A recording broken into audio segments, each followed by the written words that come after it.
ಎದುರಿಸ್ತಾರೆ ಅದನ್ನು. ಜನಕ್ಕೆ ಗೊತ್ತಾಗಲಿಕ್ಕೆ ಏನಪ್ಪ ಇದು ಇಷ್ಟೊಂದು ದೊಡ್ಡ ಅನ್ಯಾಯಗಳ ಒಂದು ಪರ್ವತನ ಇದ್ದಂಗೆ ಅದು ಇನ್ನೂ ನಡೀತಾನೆ ಇದೆ, ಎನ್ಕ್ವೈರಿ ಮಾಡ್ತಾನೆ ಇದ್ದಾರೆ. ಚೆನ್ನಯ್ಯ ಅಥವಾ ಅವನ ಹೆಂಡತಿ, ಅವನ ಮಗಳು ಅಥವಾ ಸಹೋದರಿ, ಅದೇ ಕಾಲಕ್ಕೆ ಚಿಮ್ರೋಡಿಯ ಮಣಿಯವರು, ಅವ್ರ ಮಗಳು, ಯಾರು ಎಲ್ಲರೂ ಬಿಡ್ತಾ ಇಲ್ಲ.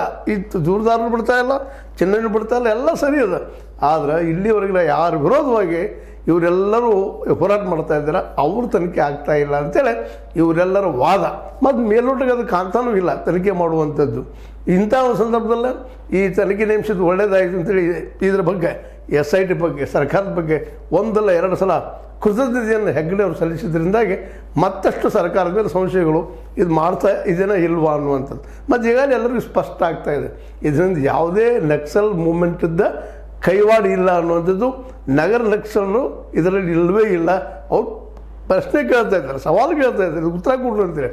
ಅವ್ರು ಯಾರೂ ಇಂಥ ಒಂದು ಘಟನೆಗಳಿಗೆ ಕಾರಣೀಕರ್ತರಲ್ಲ ಅನ್ನೋದು ದಿನದಿಂದ ದಿನಕ್ಕೆ ಸ್ಪಷ್ಟ ಆಗ್ತದೆ. ಯಾಕಂದ್ರೆ ಆ ಬೆಳ್ತಂಗಡಿ ಆಗಿರ್ಬೋದು ಅಥವಾ ಅಲ್ಲಿಯ ಧರ್ಮಸ್ಥಳ ಗ್ರಾಮದ ಅಲ್ಲಿ ಜನ ಆಗಿರ್ಬೋದು, ಇವತ್ತು ಸ್ವತಃ ಹೊರಬಂದು ಮಾತಾಡಲಿಕ್ಕಿದ್ದಾರೆ. ಅವ್ರು ಧೈರ್ಯ ಬಂದದೆ ಇವತ್ತು. ಯಾಕಂದರೆ ಇವತ್ತಿನವರಿಗೆ ಭಯ ಇತ್ತು ಅವ್ರಿಗೆ, ನಮಗೆಲ್ಲಪ್ಪ ಏನೋ ಈ ಕಾವಂದರಿಂದ ಆಗಿರ್ಬೋದು, ಇನ್ನುಳಿದವರಿಂದ ಆಗಿರ್ಬೋದು ನಾವು ಕಟ್ಟಿ ಬೀಳ್ಬೋದು ಅಂತೇಳಿ. ಮತ್ತು ಇತ್ತೀಚೆಗೆ ಕೆಲವೊಂದಿಷ್ಟು ವಿಮರ್ಶಾಕಾರರು, ಪತ್ರಕರ್ತರು ಸಹ ಈ ಒಂದು ಸಮಸ್ಯೆ ಆಳಕ್ಕೇಳದ ಹೌದು ಇದು ಹಿಂದಿದೆ ಇರಬಹುದು, ಇರಬೇಕು ಅನ್ನುವಷ್ಟು ಮಟ್ಟಿಗೆ ಮಾತಾಡ್ತಾ ಇದ್ದಾರೆ. ಇವೆಲ್ಲ ಏನು ತೋರಿಸೋದಪ್ಪ ಅಂತಂದ್ರೆ ಅಲ್ಲಿ ನಡೆಯುತ್ತಿರುವಂಥ ಅನ್ಯಾಯಗಳ ಹಿಂದೆ ಒಂದು ದೊಡ್ಡ ಶಕ್ತಿ ಇದೆ.